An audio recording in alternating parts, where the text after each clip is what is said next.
Welcome to all my friends, students in physics class. Today our topic is very important topic. This topic is that what are the factors governing on electrical capacitance. दोस्तों, पिछले class में मैंने आपको electrical capacity या capacitance बताया था। इसके बाद किसी स्फीयर का इलेक्ट्रिकल कैपेसिटी निकाला था और एक न्यूमेरिकल भी दिया था। इस बार बहुत कम लोगों ने इसका आंसर दिया और जो भी दिया मैक्सिमम का वो आंसर गलत था। तो मैं पहले चाहूंगा कि उस क्वेश्चंस को मैं सॉल्व करके दिखाऊं। आइए पहले हम लोग उस क्वेश्चन पे चलते हैं जो पिछले क्लास में आपका कंपलसरी होमवर्क था। क्वेश्चन क्या था कि if 8 capacitors, if 8 small spheres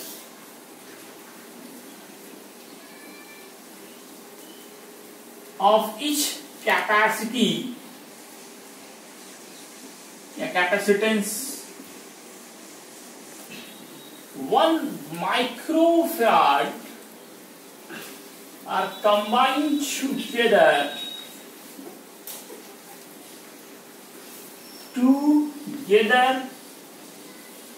and form a big sphere.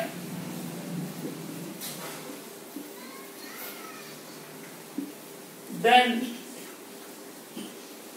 calculate capacitance of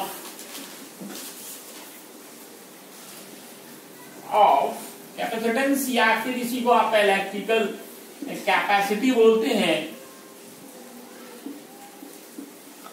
of big sphere.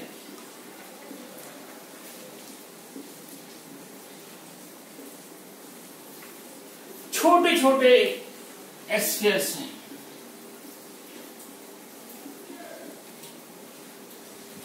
कितने? 8 छोटे छोटे स्फीयर्स हैं। 1 2 3 4 5 6 7 8 स्फीयर्स। ये सब आपस में मिल जा रहे हैं, एक बड़ा स्फीयर बना रहा है। इनका रेडियस हम लोग मानेंगे कैपिटल आर और छोटे का मानेंगे स्मॉल आर। इस बिग स्फीयर की कैपेसिटी कितनी होगी? नंबर ऑफ स्फीयर्स है, हर एक की कैपेसिटी 1 माइक्रोफैराड है। R1 हमारा स्मॉल आर है और R2 कैपिटल आर है। तो दोस्तों, सबसे पहला काम आपको कैपिटल आर और स्मॉल आर में रिलेशन खोजना होगा। तो याद कीजिए, मैंने 11th में बताया था कि जब मैंने फॉर्मूला दिया था, इंपॉर्टेंट फॉर्मूला, उसमें एक फॉर्मूला ये भी जरूर बताता हूं कि छोटे छोटे स्फीयर्स मिलकर एक बड़ा स्फीयर बनाए। तो बड़े स्फीयर की कैपेसिटी का फॉर्मूला होता है n⁻⁴ into small r. n is number of spheres हैं विच इज 8⁻⁴ और स्मॉल आर यहां पे आप पुट करें। 8⁻⁴ है। 8 को हम लिख सकते हैं 2⁻3, फिर ये 1/3, 3 कैंसिल, तो R is equal to the 2R। अब हम लोग एक फॉर्मूला पढ़ा था, C2/C1 इज R2/R1। इस फॉर्मूले का यूज करेंगे। C2/C1, R2 की बात करें, R2 हमारा देखा जाए क्या है, capital R, R1 small are. C2/C1 आप यहां दो तरीके से कर सकते हैं। एक तो ये कि आप इस मान को पुट करें, एक ये कि आर के इस मान को पुट करें। ये भी आर कैपिटल का वैल्यू है, ये भी कैपिटल, लेकिन ये फॉर्मूला के फॉर्म में। अगर आप डायरेक्ट फॉर्मूला ही बनाना चाहते हैं तो इस फॉर्मूले को बढ़ा सकते हैं। तो यहाँ पे n पे पावर अगर हम लोग डालते हैं 1/3 into small r by small r, this cancel, तो C2 इक्वल आ गया C1 गुने n पे पावर 1/3, या C2 इक्वल n पे पावर 1/3 इंटू C1। इसको एज ए ट्रिक याद रख सकते हैं, एज ए ट्रिक। हम लोग चाहते अगर ऑब्जेक्टिव होगा तो इतना करने का समय नहीं होगा हमारे पास, या किसी कॉम्पिटिशन्स में भी इतना टाइम नहीं होता है कि आप पूरा सॉल्व करते जाए दिन भर, मेन तो टाइम फैक्टर होता है। तो वहां पे आप डायरेक्ट इस फॉर्मूले का यूज कर सकते हैं। अब हम देखें, हम लोग इसमें पुट करते हैं 8 पे पावर 1/3, C1 हमारा 1 माइक्रोफराड है, 8 को 2 टू दी पावर 3 लिख सकते हैं, इंटू 1/3 इंटू 1, 3 कैंसिल, तो C2 is equal to 2 microfarad. तो सब लोगों ने 8 आंसर दे दिया था, जबकि उसमें ऑप्शन में आपका 2 भी था, तो आंसर हमारा 2 माइक्रोफराड होगा। ऑब्जेक्टिव होगा तो आप डायरेक्ट इस फॉर्मूले से यूज कर सकते हैं। इस ट्रिक को मैं थोड़ा लैंग्वेज में लिखा देता हूं। ट्रिक का यूज, ऑब्जेक्टिव का जमाना है, 50% ऑब्जेक्टिव होगा, किसी कॉम्पिटिशन में भी जनरली ऑब्जेक्टिव होते हैं, ये मेंस हो नीच हो, सब में इस पे कोशिश रहना ही रहना है। क्वेश्चन क्या है इसमें, ट्रिक याद रखें, if n small spheres of capacitance C1 are combined together, या fused भी यहां पे हो सकता है, combined together and form a big sphere, form a big sphere of capacitance C2, then C2 will be n पे पावर 1/3 into C1। डायरेक्ट आप इस फॉर्मूले का यूज कर सकते हैं। दोस्तों इसे आप नोट करें अच्छे से। क्या आपने नोट कर लिया?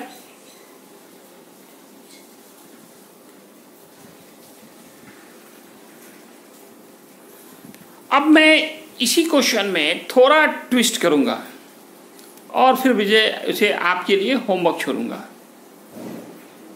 इतना नोट कर लिया है आपने? चलते हैं हम लोग अब आगे मिटाते हैं, और आपको एक क्वेश्चन दिया जा रहा है होमवर्क के लिए।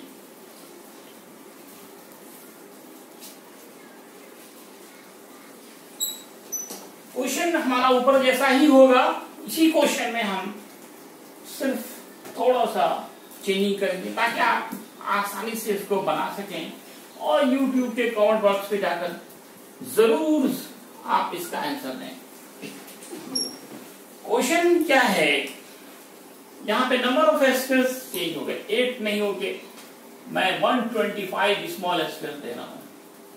हर एक की कैपेसिटी मान लेता हूं 2 माइक्रोफराड है, और वे आपस में कंबाइंड हो रहे हैं, बिग कैपेसिटर बना रहे हैं, बिग एस्पेक्ट। उस बिग एस्पेक्ट की कैपेसिटी क्या होगी, ये आपको निकाल करके इसका आंसर आपको YouTube के कमेंट बॉक्स पे जाकर कंपल्सरी होमवर्क लिख रहा हूं।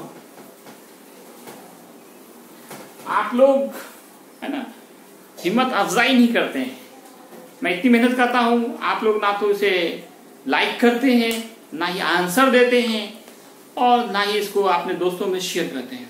तो आपसे एक रिक्वेस्ट है, आप ज्यादा से ज्यादा इसके लाइक करें, शेयर करें, और तब ना वीडियो आपका डेली का डेली आएगा, एक उमंग आएगा, कुछ जोश आएगा, फिर डेली आपका वीडियो आएगा। इसे ज्यादा से ज्यादा लाइक करें, शेयर करें और सब्सक्राइब करें। आगे हम आज आपको बता रहे हैं कि what are the factors governing on electrical capacity. Factors governing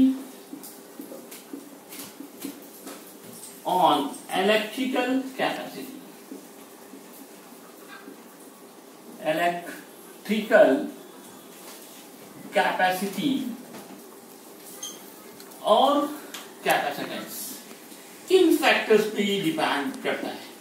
it is also important objective, short question में पूछे जा सकते हैं किन किन फैक्टर्स पे ये डिपेंड करता है।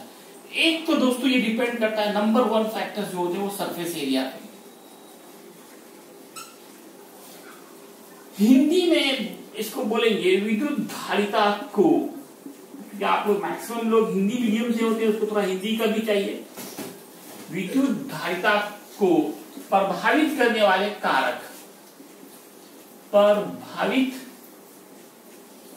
करने वाले कारक कौन कौन से हैं, किन किन कारक पे डिपेंड करता है। तो दोस्तों एक तो होता है सरफेस एरिया पे, surface area of conductor. Conductor का एरिया जितना ज्यादा होगा उतना ज्यादा कैपेसिटी होगी। सरफेस एरिया को ए लिखें। तो ये एक्सपेरिमेंट से भी पाया गया है और थ्योरेटिकली भी पाया गया है कि सरफेस एरिया बढ़ने से कैपेसिटेंस बढ़ जाता है और घटने से घट जाता है। ये आगे आप जब फॉर्मूला ड्राइव करेंगे तो वहां अपने आप प्रूफ हो जाएगा, और प्रैक्टिकली भी थ्योरेटिकली भी दोनों तरीके से ये प्रूफ किया जा सकता है।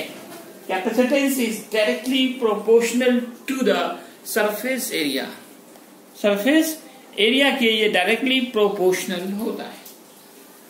दूसरा जो फैक्टर है वो है आपका permittivity of medium, permittivity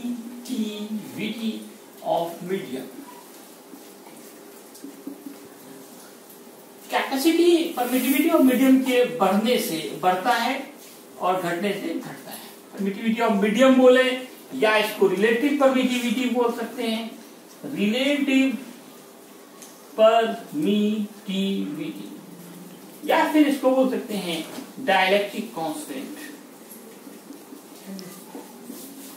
medium change होने से कैपेसिटी चेंज हो जाती है। जिस मीडियम की जितनी ज्यादा परमिटिविटी होती है वहां पे कैपेसिटी उतनी ज्यादा होती है। एक तरह से ये दोनों बातें हैं, मैंने पिछले ही क्लास में स्टेप के कंडीशंस में ही दिखा दिया था। वहां देखिए आप सी प्रोपोर्शनल आर के देखा था, सी प्रोपोर्शनल आर के कैपेसिटी रेडियस के डायरेक्टली प्रोपोर्शनल है। श्योर है कि रेडियस बढ़ेगा तो एरिया बढ़ेगा, एरिया बढ़ेगा तो कैपेसिटी बढ़ जाएगा। दूसरा परमिटिविटी ऑफ मीडियम है। परमिटिविटी ऑफ मीडियम जितना ज्यादा होगा, या रिलेटिव परमिटिविटी जितना ज्यादा होगा, या डाइलेक्ट्रिक कांस्टेंट का मान जितना ज्यादा होगा उतना ज्यादा कैपेसिटी भी होगी। और तीसरा जो फैक्टर होता है वो प्रेजेंस ऑफ अदर कंडक्टर है, presence of other conductor. Other conductor, किसी कंडक्टर के नजदीक दूसरे कंडक्टर को ले आते हैं तो उससे भी कैपेसिटी बढ़ जाती है। प्रेजेंस ऑफ अदर कंडक्टर, ये कैसे है इसको आप देख लें, इसको एक एग्जांपल से समझ लें आप कि मान लिया जाए ये एक कंडक्टर है जिसपे आपने चार्ज दिया और इसी के नजदीक एक दूसरा आप कंडेंसर या कोई कंडक्टर आप ले आते हैं,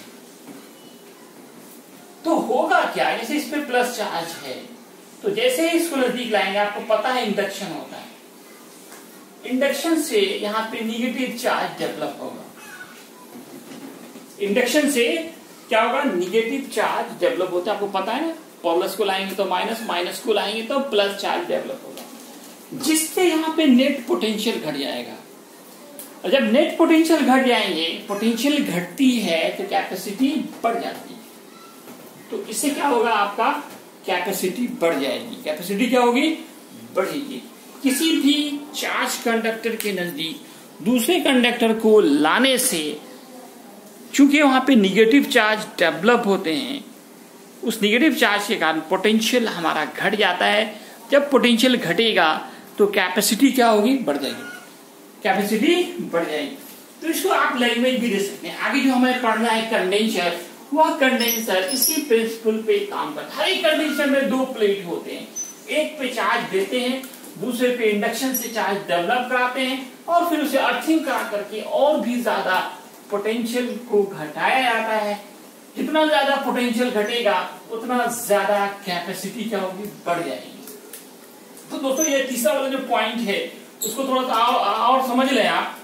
when any conductor is placed near to the charged conductor, then due to induction negative charges developed due to which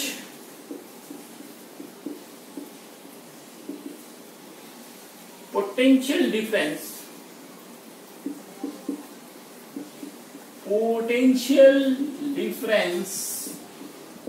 V is decreased and capacitance is increased. That is, आप यहाँ पे एक फॉर्मूला देख लें। C का formula क्या आता है? Q by V. C is inversely proportional by V. Because कर सकते, कारण इसका क्या है कि V बढ़ेगा तो कैपेसिटी घट जाएगी और V घटेगा तो कैपेसिटी बढ़ जाएगी। तो देखिए एक चार्ज प्लेट है, दूसरे को लगाया या निगेटिव हो गया, इससे प्लस चार्ज है, इस पे माइनस चार्ज है, तो पोटेंशियल श्योर है यहाँ पे घटेगा, माइनस के कारण माइनस होगा पोटेंशियल हमारा, और पोटेंशियल घट जाएगा तो कैपेसिटी बढ़ जाएगी। तो कोई भी कंडेंसर हो, आगे आप कंडेंसर पढ़ने जा रहे हैं, हर एक कंडेंसर में दो प्लेट लिए आते हैं, एक पे चार्ज सप्लाई करते हैं, दूसरे पे इंडक्शन से चार्ज डेवलप करके इसको फिर अर्थिंग भी करते हैं, जिससे और भी पोटेंशियल घट जाता है, पोटेंशियल डिफरेंस घटेगा, कैपेसिटी बढ़ जाएगी। अब हम जो आपको बताने जा रहे हैं, हमारा जो अगला टॉपिक है, जो इस चैप्टर का नाम था, अब आप जो इतना पढ़ने के बाद ही आप कंडेंसर पढ़ने योग्य हो जाते हैं।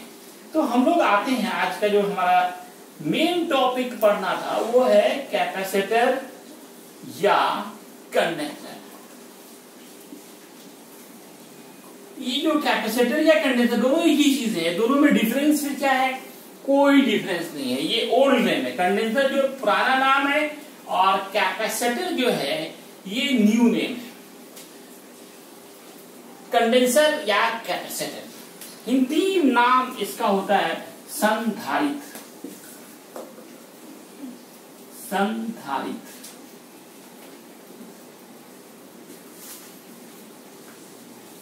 आपने देखा होगा कंडेंसर, हर किसी ने देखा होगा कंडेंसर, देखा होगा। क्या काम होता है कंडेंसर का? कंडेंसर का काम होता है इलेक्ट्रिकल कैपेसिटी को बढ़ाना। कंडेंसर एक डिवाइस होता है जो आप देखे होंगे फैन में लगा रहता है। अगर किसी फैन स्लो हो रहा है, गर्मी के दिन में आप देखेंगे बहुत सारा फैन स्लो हो जाता है, तो आप सोच रहे होंगे क्यों स्लो हो गया। तो आप फिजिक्स पढ़ रहे हैं, इसका मतलब आप एक तरह से इंजीनियर बन रहे हैं, हर तरह का इंजीनियर। तो देखिए ये मैं कंडेंसर दिखा रहा हूं, आपने देखा होगा, देखिए कंडेंसर दिख रहा है आपको, इसी का नाम, ये सिलिंड्रिकल कंडेंसर है। कंडेंसर कई तरह के होंगे, उसमें से ये है आपका सिलिंड्रिकल कंडेंसर। एक होता है पैरेलल प्लेट, स्फेरिकल, और तीसरा जो है वो आपका सिलिंड्रिकल कंडेंसर, जो आप फैन में देखे होंगे या किसी भी इलेक्ट्रिक मोटर में लगा होता है। किसी भी इलेक्ट्रिक मोटर में ये कंडेंसर लगे होते हैं। इसका काम क्या होता है? इलेक्ट्रिकल कैपेसिटी को बढ़ाना, इलेक्ट्रिकल कैपेसिटी को बढ़ाना होता है। तो कंडेंसर का डिफिनीशन पहले आप देखिए, इसका डिफिनीशन क्या होगा? ये डिवाइस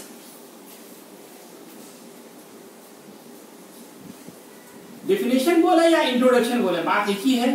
इसका इंट्रोडक्शन में दे रहा हूं, परिचय या परिभाषा, both are same thing. A device, condenser is a device, condenser या capacitor is a device. Capacitor और कंडेंसर, हम लोग कंडेंसर की जगह पे कैपेसिटर ही ज्यादा यूज करेंगे, क्योंकि मॉडर्न डे में हम लोग मॉडर्न जमाने में रहते हैं, इसलिए कैपेसिटर ही ज्यादा यूज करेंगे। अभी मैं दोनों लिख रहा हूं, कैपेसिटर और condenser is an electrical device, एक इलेक्ट्रिकल डिवाइस है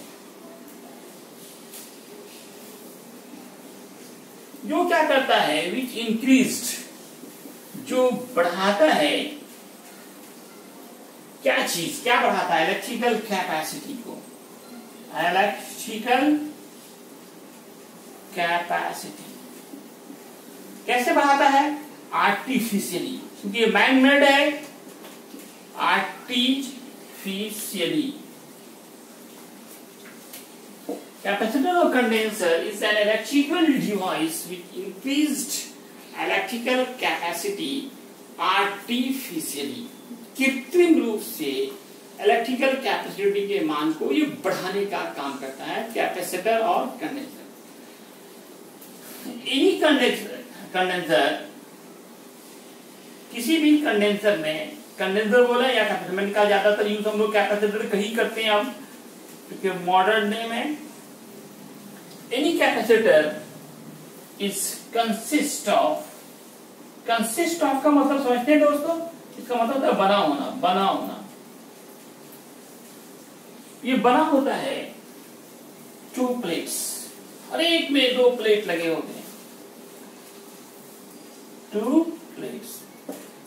any capacitor is consist of to plates. कितने प्लेट लगे होते हैं दोस्तों, दो प्लेट्स लगे, हर एक कैपेसिटर के अंदर, कंडेंसर के अंदर दो प्लेट्स लगे होते हैं।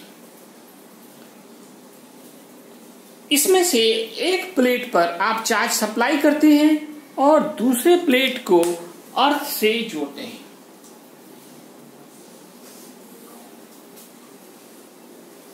ठीक, मैं इधर मिटा रहा हूं।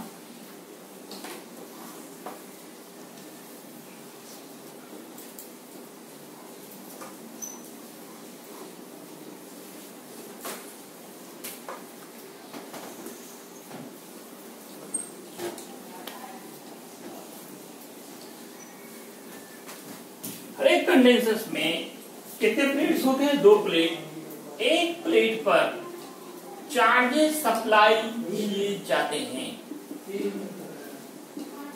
और दूसरा जो प्लेट होता है उसके नजदीक रखा जाता है, और आपने पढ़ा कि इंडक्शन होगा, इंडक्शन से निगेटिव चार्ज डेवलप होगा वन साइड, और दूसरे साइड क्या होता है, पॉजिटिव। लेकिन हम लोग इसको अर्थ से जोड़ देते हैं,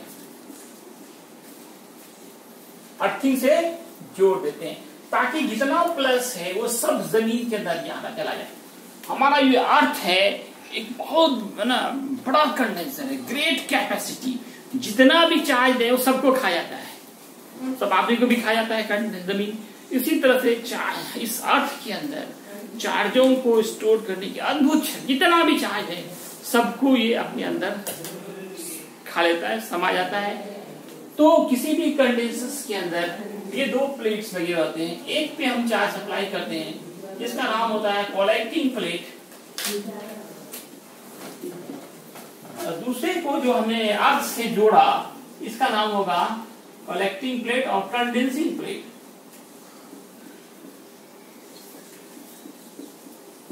ये फिगर जो अर्थिंग का दिखाया जा रहा है,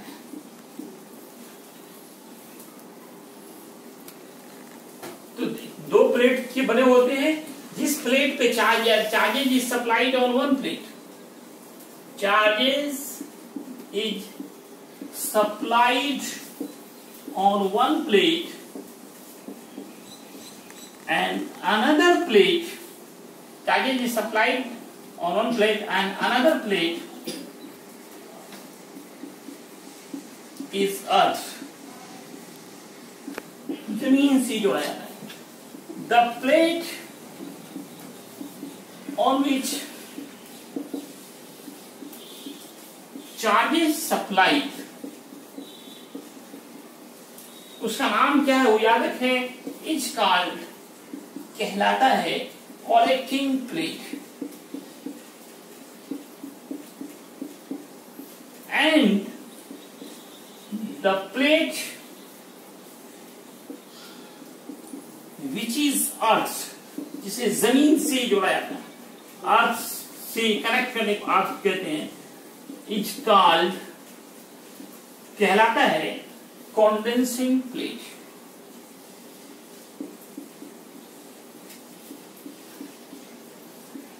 इनका डिस्कवरर कौन है? दो साइंटिस्ट ने मिलकर इनका डिस्कवर किया। डिस्कवरर जो है, डिस्कवरर ऑफ कंडेंसर बोले या फिर कैपेसिटर बोले, कैपेसिटर, डिस्कवरर ऑफ कंडेंसर और कैपेसिटर इज, इसका नाम है, साइंटिस्ट का नाम E.G.V. Kleist and Peter.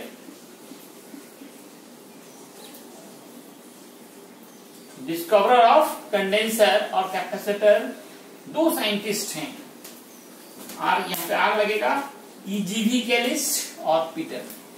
कब क्या था? इन 1745, 1745 ईस्वी में इन दोनों साइंटिस्ट ने मिलकर कंडेंसर या कैपेसिटर का खोज किया, जो बहुत ही काम का डिवाइस होता है। तो किसी भी कंडेंसर में कितने प्लेट्स लगे रहते हैं दोस्तों? 2 प्लेट। एक पे क्या करते हैं हम लोग? चार्ज सप्लाई करते हैं। दूसरे पे क्या करते हैं? दूसरे को अर्थ से जोड़ते हैं। जिस पे चार्ज सप्लाई किया जाता है उसका नाम कलेक्टिंग प्लेट, जिसको अर्थ किया उसका नाम कंडेंसिंग प्लेट होता है। हर एक कंडेंसर में ये 2 प्लेट लगे होंगे। नेक्स्ट टॉपिक जो हमारा होगा वो types of condenser. Types of condenser आप लोग से पढ़ के आए। टाइप्स कितने होते हैं? 3 तरह के टाइप होते हैं। जैसे ये आपको मैंने कहा कि ये जो हमारे हाथ में है ये आपका सिलिंड्रिकल कंडेंसर है, ऊंचा कैपेसिटी, लेकिन इसमें देखिए कैपेसिटर लिखा हुआ है। आप देखेंगे इसमें, इसलिए मैंने कहा ना मॉडर्न नेम जो है वो कैपेसिटर है। मॉडर्न नेम क्या है इसका? कैपेसिटर है ना। कैपेसिटर के कितने टाइप्स? टाइप्स ऑफ कंडेंसर या कैपेसिटर। इसके 3 टाइप्स होते हैं। ये तीनों टाइप्स और फिर तीनों पे 3 लॉन्ग क्वेश्चंस आपको करने हैं। तो दोस्तों आज का क्लास इतना ही है। मिलते हैं फिर अगले एपिसोड में। धन्यवाद।